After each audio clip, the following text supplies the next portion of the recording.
Keeping up with developments in dentistry can be a challenge, but we're here to help. This is Healthy Mouths and More from the Georgia Dental Association, where you'll get the latest dental news in Georgia while on the go. This episode is brought to you by Georgia Dental Insurance Services, your personal insurance team providing coverage for all of your insurance needs.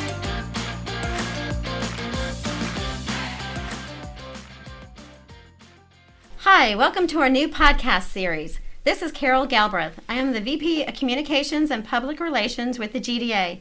Over the past year, COVID has impacted all aspects of our lives, including dentistry. In this episode, we will be talking about the GDA Innovation Task Force, COVID statistics, the impact on the practice of dentistry, trends we are seeing, and of course, the vaccine. Joining us today are two members of GDA's Innovation Task Force, which was put into action last year to help address industry challenges. Dr. Peter Shatz is a periodontist in Atlanta, past president of the Northwestern District and the chair of the GDA Innovation Task Force. Dr. Brad Hall is a general dentist in Athens, past president of the Eastern District, and a member of the Innovation Task Force. He was one of the presenters on the GDA Returning to Practice COVID webinar. Welcome. Thank you. Glad to be here. Thanks, Carol. It is good to be here, and I'm excited to kind of talk about some of these things.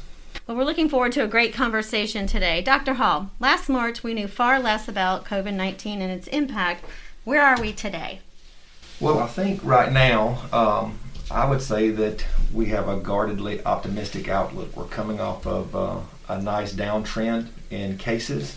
On January the 8th, we had a bad day in the United States. About 300,000 people died at the peak, and about 13,000 in Georgia.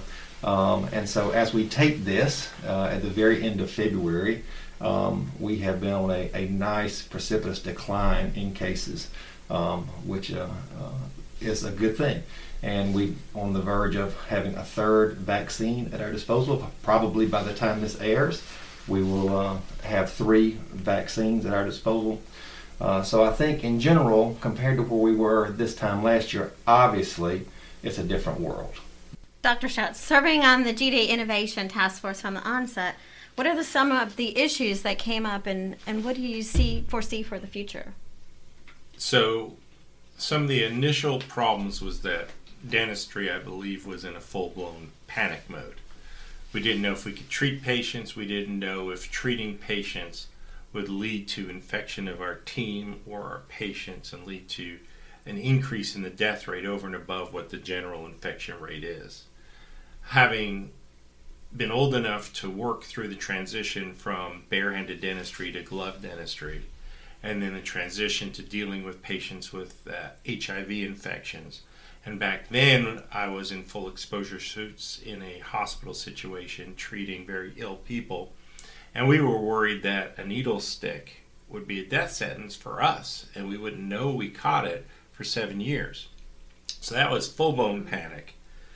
Now this new threat, COVID-19, faced similar problems. How do we protect ourselves? The PPE we've been doing, sterilization, office cleaning, that protected us from diseases like hepatitis and HIV, truly protected us over the decades and served dentistry and the public very, very well.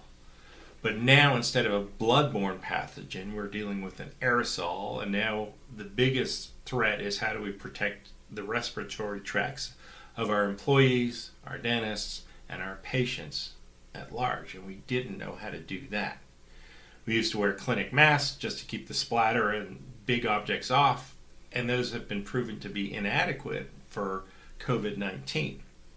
So we had to figure out what kind of air treatment we needed: filtration, UV lights, air handling, disinfection of the air in the office, upgrading our masks from a basic exam mask to an N95 style mask, figuring out how to get that when the government and truly the global supply was compromised and dentistry was left off the table and not given access to the national stockpile for advanced PPE. Fortunately, now dentistry does have access through the American Dental Association. Member dentists have been able to get N95 masks through the stockpile at a very affordable rate. Our GDA supply company can now get us N95s. Our regular dental supply houses can get it, and so we were good. At first, though, there were counterfeits and inadequate product, and now the supply chain's caught up and we're feeling safe and secure. Then it came to PR. How do we get our patients to see that it's safe to return to dentistry? So the mode of practice, we shut down our waiting rooms and reception areas. The parking lot became the new extension to our office. Check-in procedures for our patients has changed. Workflow and the pace of workflow has changed compared to where we were before the pandemic. We see fewer patients. It takes longer to turn over the rooms. We're using more expensive processes and procedures to clean the room and to protect our staff from gowns and headwear and face shields and N95 style masks and all of that. But now we're back to dentistry, and where it was just seeing people with fevers and abscesses and toothaches and very limited dentistry, now we've returned to the full spectrum of services, and our patients are accepting that. Dr. Hall, what are you thinking about how the COVID-19 pandemic has affected your practice? Well, I mean, obviously, it's a sea change in a lot of ways. As you said, you think about our universal precautions and those measures that we implemented during the 80s in response to these bloodborne pathogens. This is a different beast in regard to that. But I think what it means for us is just the logistics of it. You know, how do we manage these patients coming through the office in a safe way? At the end of the day, my job is to take care of people. And that doesn't just mean my patients, that means my staff.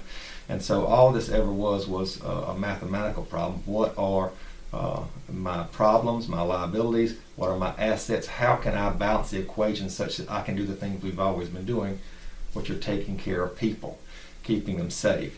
And so in regard to working the problem, whether it be, as you say, how we manage patient flow, how we manage patient interaction, how we manage the respiratory quality of our air, all these things, we've tried to implement certain features that address these issues. I mean, obviously, with regard to our white paper and the things that we've worked on together with the Innovation Task Force, I know that we basically were able to identify about 8 factors of things that we could address. I mean, what's the deal with any this particular virus or any particular virus? You have to have shedding individuals, you have to have susceptible individuals, and then you have to have environmental conditions for spread and transmission. The thing that we can affect most readily in our practices, quite frankly, are environmental conditions, right? What is the nature of the operatory space? How do we engage that space with patients? How do we keep things safe? Really, keeping the patients safe is a little bit easier than keeping staff safe. The staff has a greater risk factor because of the number of exposures and the work that they do. And some of the things that our patients responded to in a positive way when we went back to work that made them feel safe in our practice, that they commented on, that they appreciated, that they could visualize that were different, were really things that we implemented for staff safety. The things that were primarily patient-driven, whether it's air quality or turnover or isolating spaces or managing how many people were in that space and the timing of that, those are things that they perceived very little. The things that they perceive are the things that they saw on us. We looked a little bit different.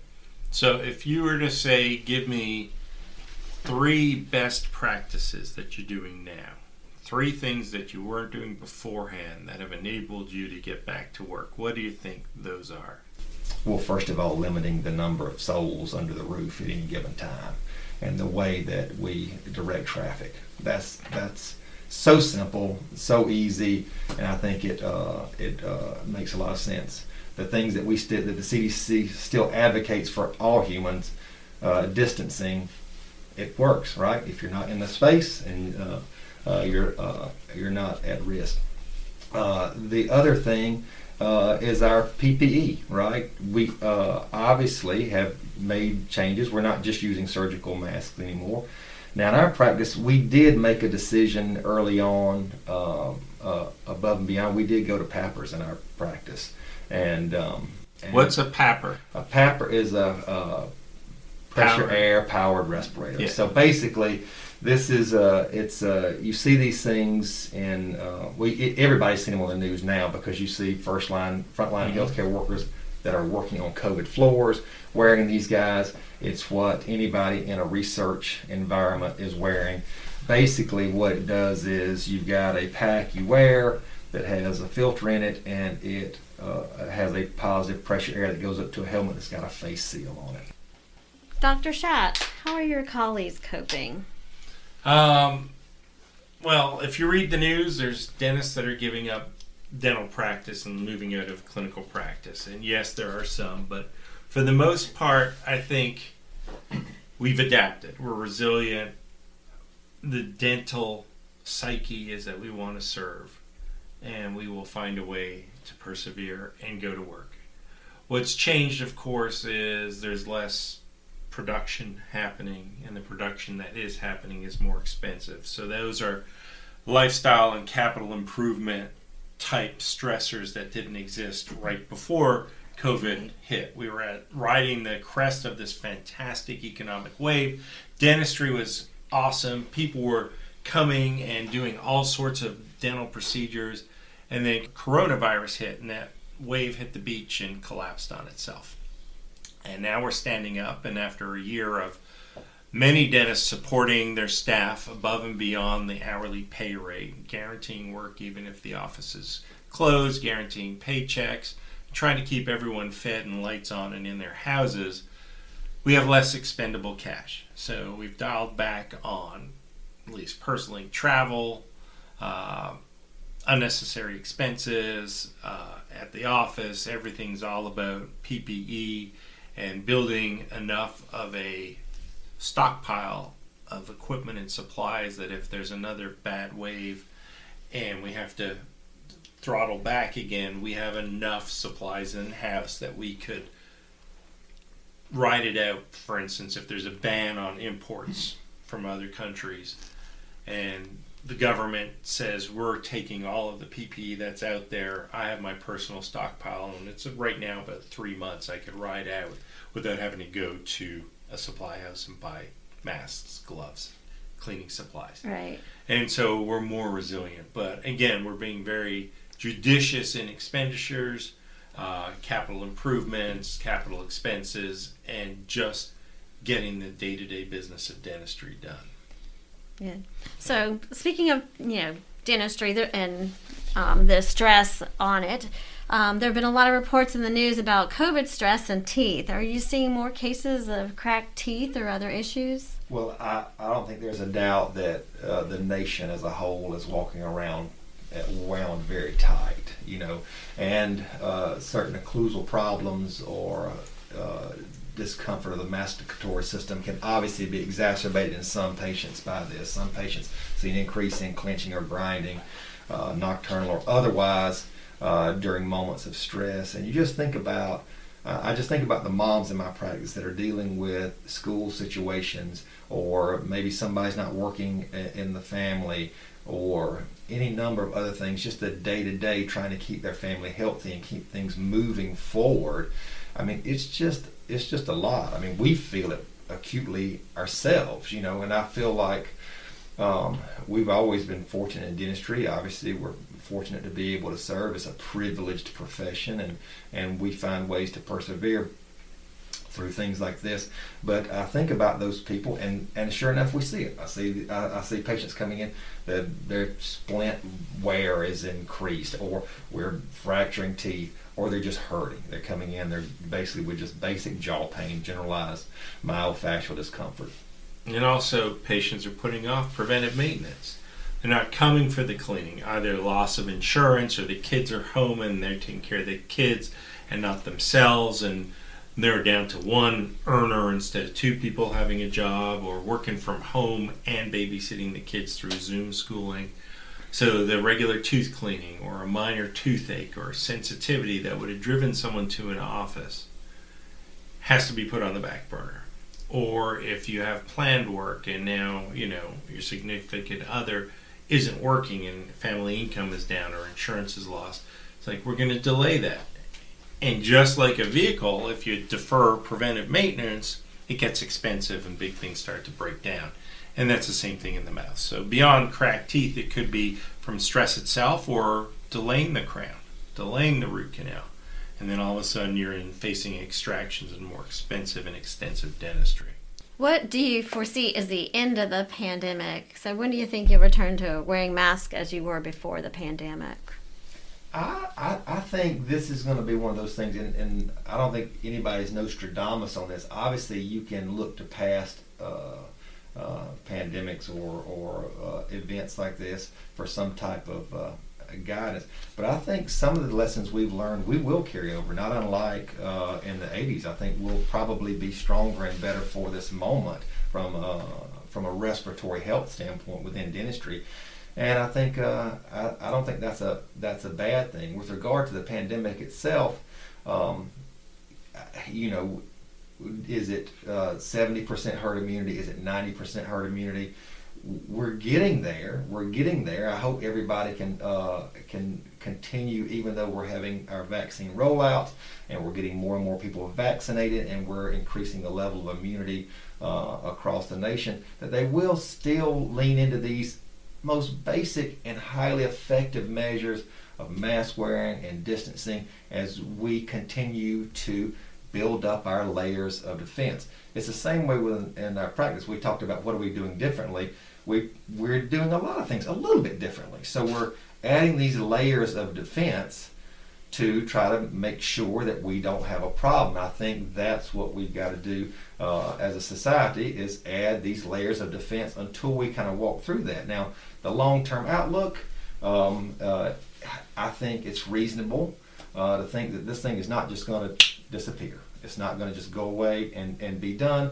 We may go to a seasonal component of this. I think everybody's guardedly optimistic that by fall or next year, when we're at 70 to 90% of citizens having some level of immunity, that maybe we may be back in a more normal world. But I think for most of us, we're going to carry a little bit of this well beyond. Yeah, similar to the flu pandemic of the 1918s and such, where it really devastated the worldwide population. And some of the things that were different there was we were not as mobile of a society, so it tended to stay put and then burn itself out in an area. Now we're a very mobile society globally, and so it puts us at a different risk as a species. But we've learned to live with that flu. The seasonal flu we have now that we face every year and get vaccinated every year with is a holdover from the initial Spanish flu. And we've learned to adapt and accept it as a species. And there's going to be always a certain baseline infection rate and unfortunately a certain number of deaths every year from the seasonal flu.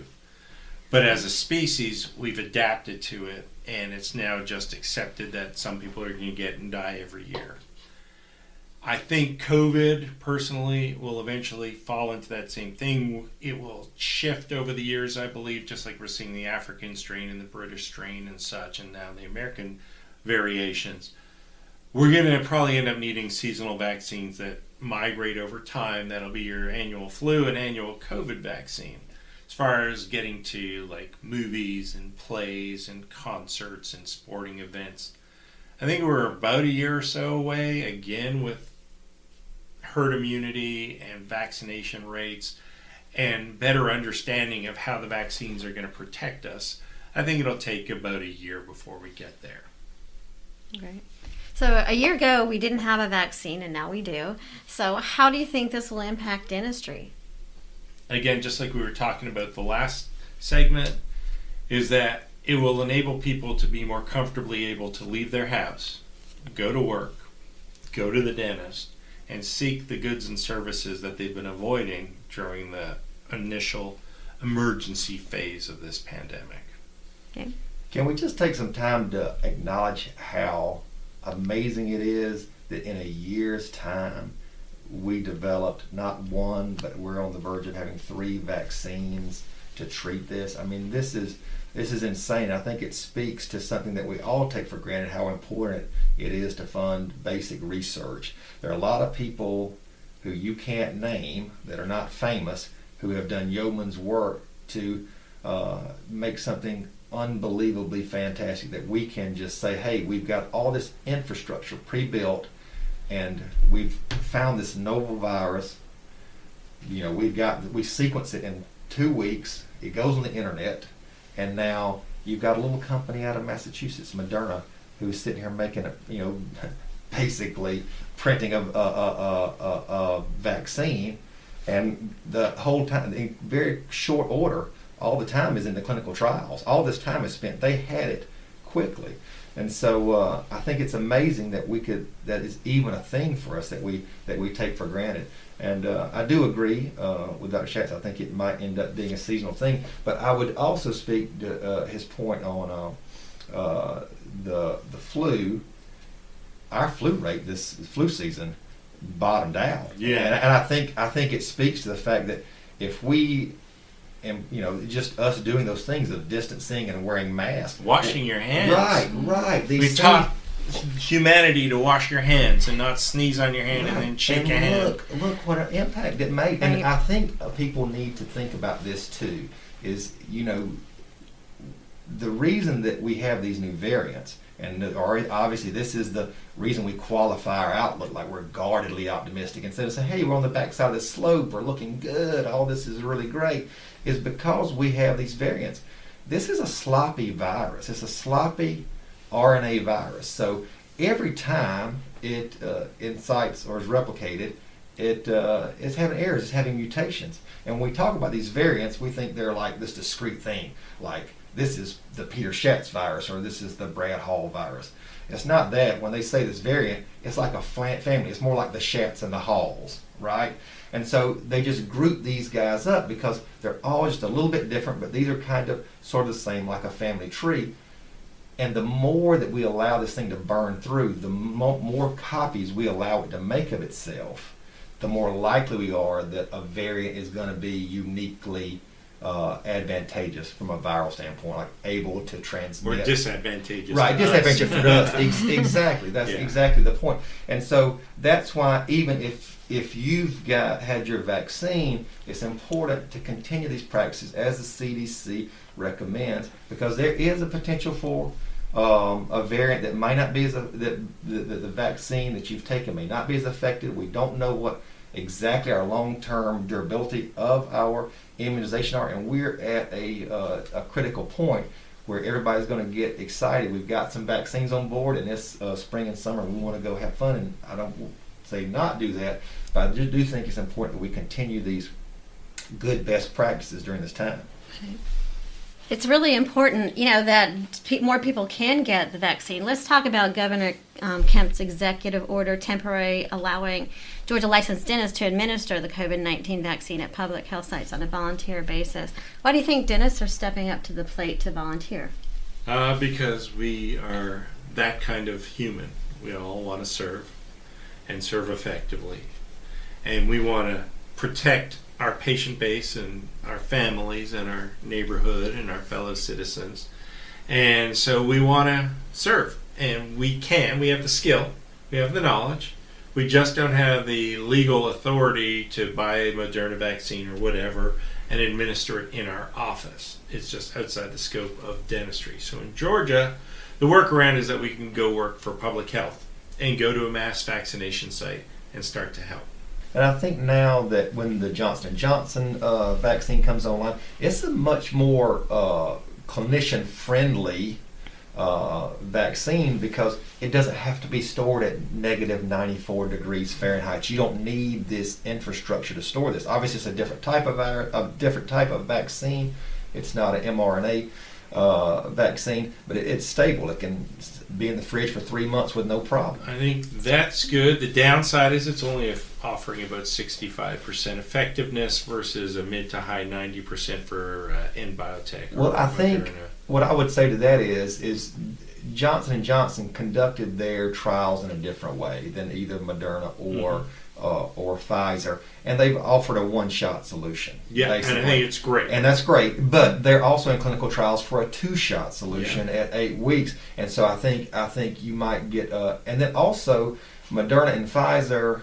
This is another thing to think about. They did their clinical trials without these variants. At least with the Johnson & Johnson, they've had exposure to all 3 of these new variants that are of some concern because they show an increased transmissibility. And I think it is appropriate to say on these guys, even though these new variants show some increased transmissibility, they don't necessarily connote worse disease at all. Correct. And most of the mutations that you see on these guys are not necessarily, even though there are spike protein mutations, the little pointy things you see on all the little graphics that we're targeting for these vaccines, the majority of their increased transmissibility is not related to a change in that, so they should be effective.